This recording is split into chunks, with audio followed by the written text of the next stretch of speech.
आइए एक नई क्वालिटेटिव प्रॉपर्टी की शुरुआत करते हैं, depression in freezing point. Heading लिख लेंगे आप लोग,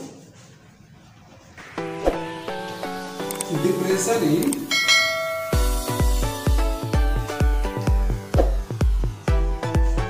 फ्रीजिंग पॉइंट। ये चौथी क्वालिटेटिव प्रॉपर्टीज है।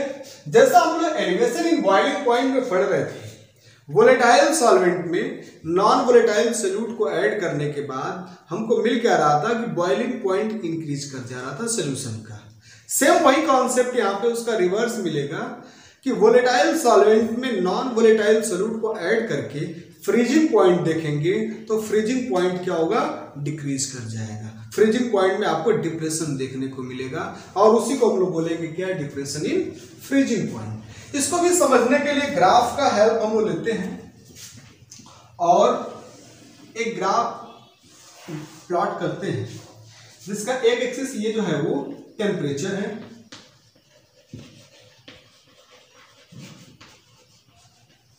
ये टेम्परेचर एक्सिस है और ये एक्सिस जो है वो वेपर प्रेशर है। वेपर प्रेशर, ये वेपर प्रेशर है और ये टेम्परेचर है। जैसा कि आपको बताया गया था, वोलेटाइल सॉल्वेंट है, वोलेटाइल सॉल्वेंट को अगर हम टेम्परेचर इंक्रीज करेंगे तो उसका वेपर प्रेशर भी क्या होता जाएगा, इंक्रीज होता जाएगा। और ये आपका वोलेटाइल सॉल्वेंट, ये हो जाएगा आपका वोलेटाइल सॉल्वेंट। अब क्या करेंगे आप, इसमें कोई नॉन वोलेटाइल सोल्यूट ऐड करेंगे। आपको पिछले लेक्चर में भी बताया था, नॉन वोलेटाइल सोल्यूट जैसे ऐड करेंगे वेपर प्रेशर क्या होगा, डिक्रीज होगा। वेपर प्रेशर डिक्रीज होने के बाद फिर टेम्परेचर इंक्रीज करेंगे तो सोल्यूशन का भी वेपर प्रेशर धीरे धीरे टेम्परेचर इंक्रीज करने के साथ साथ इंक्रीज होता जाएगा। बात समझ आ गया आप लोग की। अब हम बात करते हैं, ये जो वोलेटाइल सॉल्वेंट है जब सॉलिड फेज में रहा होगा तब इसका क्या कंडीशन रहा होगा, ये उसका सॉलिड फेज का कंडीशन है। ये क्या है, सॉलिड सॉल्वेंट।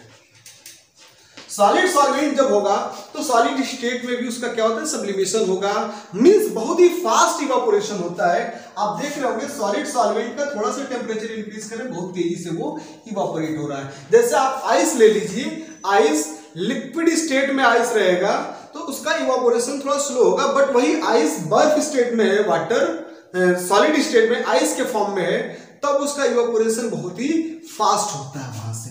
तो वही मैं देख रहा हूं कि ये जो सॉलिड सॉल्वेंट है, जब सॉलिड फेज में था तो उसका इवापोरेशन बहुत ही फास्ट था। अब हम थोड़ी सी बात कर लेते हैं क्या, फ्रीजिंग पॉइंट को। फ्रीजिंग पॉइंट को डिस्कस कर लेते हैं। फ्रीजिंग पॉइंट क्या होता है, जैसे समझेंगे सारी चीजें आपके समझ में आ जाएंगी। फ्रीजिंग पॉइंट क्या होता है, freezing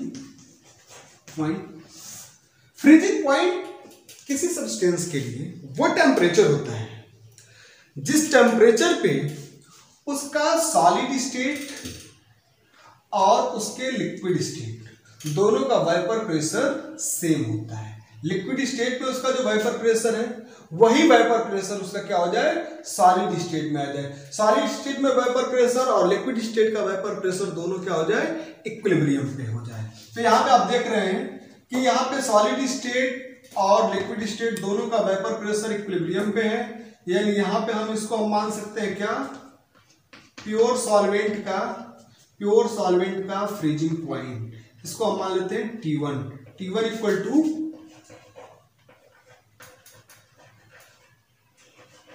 freezing point of pure solvent. ये हो जाएगा क्या आपका freezing point of pure solvent, ये टेम्परेचर।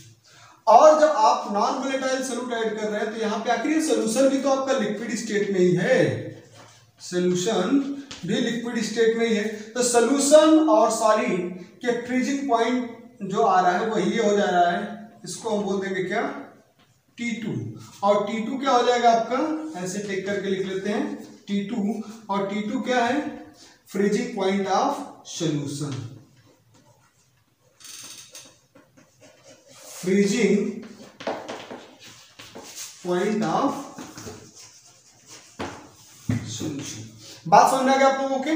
अब ये जो ये आपका T1 है और ये T2 है। अब T1 और T2 का जो डिफरेंस होगा वो हो जाएगा डेल्टा T, यानी यहाँ पे T2 कम हो रहा है, मीन्स वो घट रहा है ना फ्रीजिंग पॉइंट। तो यहाँ पे T2 माइनस T1 की वैल्यू नेगेटिव ले लीजिए, यहाँ पे T1 माइनस T2 की वैल्यू पॉजिटिव। कुल मिलाकर के आपको यही समझना है, ये जो डेल्टा T होगा, डेल्टा T की वैल्यू क्या हो जाएगा आपका T2 माइनस T1, और उसी को हम बोलेंगे क्या, डिप्रेशन इन फ्रीजिंग पॉइंट। बात समझ में आ गया आप लोगों की।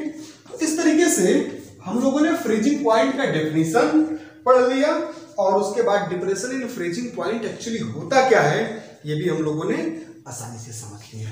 बात क्लियर हो गई। अब हम बात करते हैं depression in freezing point as a qualitative property. तो जैसे एलिवेशन इन बॉइलिंग पॉइंट को हम क्वालिटेटिव प्रॉपर्टी कंसीडर किए थे, सारे टर्म यहां पर भी वही रहेंगे, बस वहां पे जहां केवी यूज होता था मोलर एलिवेशन कांस्टेंट, यहां पे आपका यूज होगा क्या, केएफ, मोलर डिप्रेशन कांस्टेंट। वहां पे एलिवेशन कांस्टेंट, इवेल्यूस्कोपिक कांस्टेंट, यहां पे डिप्रेशन कांस्टेंट, क्रायोस्कोपिक कांस्टेंट यहां पे यूज होगा। तो अब हम बात करें जो डिप्रेशन इन फ्रीजिंग पॉइंट हुआ तो क्यों हुआ, सॉल्यूट का अमाउंट ऐड करने की वजह से हुआ। सॉल्यूट ज्यादा ऐड करेंगे तो फ्रीजिंग पॉइंट में डिफरेंस ज्यादा मिलेगा, सॉल्यूट कम ऐड करेंगे तो डिफरेंस जो होगा वो कम मिल जाएगा। बात समझ आ गया। तो यहां से हम बात करेंगे depression in freezing point as a colligative property. तो ध्यान देंगे आप लोग, डेल्टा टी कैसे हुआ, delta T directly proportional to क्या, M, molality of solution, means moles of solute upon mass of solvent in KG. बात समझ आ गया आप लोग के। अब ये प्रोपोर्शनलिटी साइन अगर हम यहां से हटाएं तो लिख सकते हैं क्या, डेल्टा टी इक्वल टू के एफ इंटू एम, के एफ इंटू एम। यही जो के एफ होगा प्रोपोर्शनलिटी कांस्टेंट होगा, और के एफ को बोलेंगे क्या हम लोग, मोलर डिप्रेशन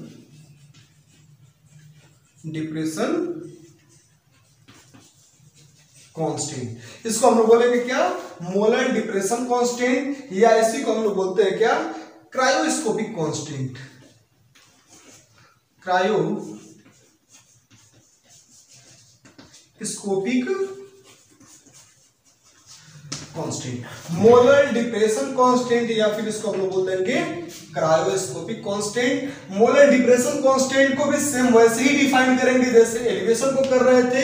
जैसे अगर मान लो if m equal to 1, this implies that delta t equal to kf, यानी आप यहां पे कह सकते हैं आप कि किसी सॉल्यूशन की मोलरिटी अगर 1 हो, if molarity of solution is 1 then kf become equal to delta t। Molarity solution का 1 होगा तो जो डिप्रेशन कांस्टेंट होगा उसकी value depression in freezing point के इक्वल हो जाएगा। अब केएफ की वैल्यू अगर आपको फाइंड करना है तो केएफ की वैल्यू भी वही same, RT square upon 1000 into LF. वहां पे होता था LV, LV means latent heat of solvent for boiling, और यहां पे एलएफ क्या है, latent heat of solvent for freezing. Solvent का लेटेंट हीट फ्रीज होने के लिए जो लगेगा वो हो जाएगा आपका एलएफ, और ये हो जाएगा आर जो है वो आपका गैस कांस्टेंट है, रिवर कांस्टेंट, टी जो होगा आपका फ्रीजिंग पॉइंट ऑफ सॉल्वेंट हो जाएगा। बात समझ में आ गया आप लोगों की। अब इसी पे हम थोड़ा सा और आगे डिस्कस कर लेंगे एज ए कॉलिगेटिव प्रॉपर्टीज को हम कैसे प्रूव करेंगे। तो ध्यान से समझेंगे आप लोग, नोट भी करते रहेंगे, टाइम पे आवश्यकता पड़े तो आप स्क्रीनशॉट ले सकते हैं। तो डेल्टा टी की वैल्यू अभी मैंने बताया आपको क्या, डेल्टा टी इक्वल टू के एफ इंटू एम। अब वही मोलरिटी की बात करें तो मोलरिटी एम के बारे में भी मैंने आपको डिस्कस किया, moles of solute moles of solute को आप क्या लिख सकते हैं, W/m लिख सकते हैं। और नीचे क्या हो जाएगा, mass of solvent in KG. तो mass of solvent in KG का मतलब आप लिख सकते हैं क्या, W इंटू 10⁻³ केजी में कन्वर्ट करने के लिए ये आपका ग्राम में हो गया, जैसे वहां पे भी ग्राम में हो गया था, तो इंटू ये हो गया आपका। अब ये वैल्यू अगर सब्स्टिट्यूट कर दें तो डेल्टा टी की वैल्यू हो जाएगा KF इंटू W अपान क्या हो जाएगा आपका M कैपिटल W और ऊपर हो जाएगा 10⁻³ या फिर उसको हम लिख सकते हैं 1000। बात समझ में आ गया आप लोग की। ये हो गया आपका डिप्रेशन इन फ्रीजिंग पॉइंट का मैथमेटिकल एक्सप्रेशन। अब यहां से हम करेंगे क्या, KF और KB हर जगह न्यूमेरिकल्स में दिए होते हैं और कुछ का होगा वो आपको याद भी कर लेना होता है, एक दो सॉल्वेंट के लिए जैसे अल्कोहल और वाटर के लिए आप लर्न कर सकते हैं अपने बुक से देख करके। और ये आपका क्या हो जाएगा W क्या हो जाएगा आपका मास ऑफ सॉल्यूट हो जाएगा, ये कैपिटल W क्या हो जाएगा मास ऑफ सॉल्वेंट जो कि आप इजीली मेजर कर सकते हैं। डेल्टा T ये आपका है डिप्रेशन इन फ्रीजिंग पॉइंट जो कि आप एक्सपेरिमेंटली डिटरमाइन कर लेंगे। लास्ट में सारी वैल्यू जब पता होगी तो ये आपका मोलर मास ऑफ सॉल्यूट पता हो जाएगा। बात समझ में आ गया आप लोगों के। आइए इससे रिलेटेड एक न्यूमेरिकल क्वेश्चन सॉल्व करते हैं। क्वेश्चन नोट करते हैं, ध्यान से आप लोग भी साथ साथ क्वेश्चन नोट कर लेंगे, सॉल्व करने में मजा आएगा। अभी हालांकि सारे क्वेश्चन तो यहाँ पे हम नहीं सॉल्व कर रहे हैं, कुछ ही सिंपल क्वेश्चन ही सॉल्व कर रहे हैं। ये जब सारे टर्म्स इस लेसन के कंप्लीट कर लिए जाएंगे उसके बाद एक सेशन आप लोगों का मैं रखूंगा जिसमें पूरे लेसन से रिलेटेड मिसलेनियस क्वेश्चंस आप लोगों के साथ सॉल्व किए जाएंगे। तो चलिए क्वेश्चन नोट करते हैं। How many grams of ethylene glycol, question है आपका how many grams of ethylene glycol,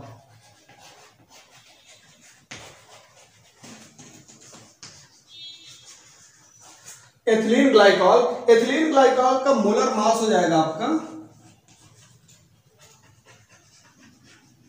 equal to 62।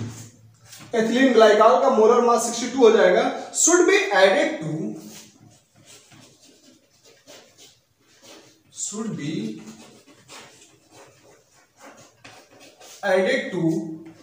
10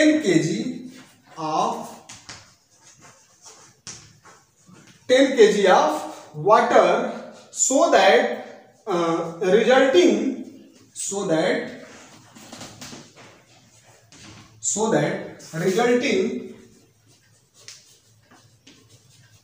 result क्या मिल रहा है आपका, resulting solution freezes at 10 degree Celsius, solution freeze at -10 degree Celsius. So calculate the molar mass of freezes at -10 degree Celsius और उसके लिए आपको दिया हुआ है KF की वैल्यू। KF की वैल्यू कितना दिया हुआ है आपका 1.86, ये KF की वैल्यू दिया हुआ है सॉल्वेंट के लिए।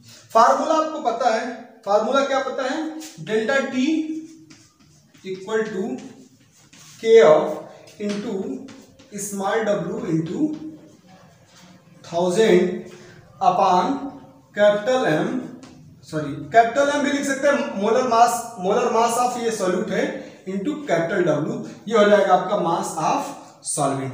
अब आपके क्वेश्चन में दिया क्या क्या है, how many grams of ethylene glycol, ethylene glycol जो सॉल्यूट है उसका कितना ग्राम लेना होगा। आपको यहाँ पे मोलर मास दे दिया हुआ है एथिलीन ग्लाइकॉल का, यहाँ पे आपसे पूछ रहे हैं स्मॉल w, मोलर मास कितना दिया हुआ है 62, क्लियर। और उसके बाद ये आपका W दे दिया हुआ है, सॉल्वेंट कितना दिया हुआ है 10 kg का सेंस ये हो जाएगा 10 इंटू 1000, क्योंकि आपने पहले 1000 से मल्टीप्लाई करके केजी को ग्राम में कन्वर्ट कर लिया हुआ है। KF की वैल्यू दिया हुआ है, KF की वैल्यू कितना दिया हुआ है 1.86 और साथ साथ आपको पता है वाटर का फ्रीजिंग पॉइंट कितना होता है 0 डिग्री सेल्सियस। एथिलीन ग्लाइकॉल जो कि कूलेंट बनाया जाता है, गाड़ी वगैरह में, लग्जरी कार वगैरह में, कोल्ड कंट्री में यूज किया जाता है एथिलीन ग्लाइकॉल का सोल्यूशन। तो अब यहाँ पे वाटर 0 डिग्री सेल्सियस उसका फ्रीजिंग पॉइंट है, लेकिन -10, तो यहाँ पे आपको मिल गया क्या, delta T equal to 10। Freezing point 10 का हो रहा है, ये वैल्यू हो गया आपका 10। ये सारे वैल्यूज को सब्स्टिट्यूट करने के बाद स्मॉल w की वैल्यू आप आसानी से क्या कर सकते हैं, सॉल्व कर सकते हैं। और सॉल्व करने के बाद मैं आपको बता दूं स्मॉल w की जो वैल्यू आएगा 3333.33 ग्राम। इतना आप एथिलीन ग्लाइकॉल उस सोल्यूशन में ऐड करेंगे, तब जाकर के आपके सोल्यूशन का फ्रीजिंग पॉइंट -10 डिग्री सेल्सियस हो जाएगा। बात समझ आ गया आप लोगों की? तो इस तरीके से अब हम लोग अगले लेक्चर में 1/2 फैक्टर पे डिस्कस करेंगे। अभी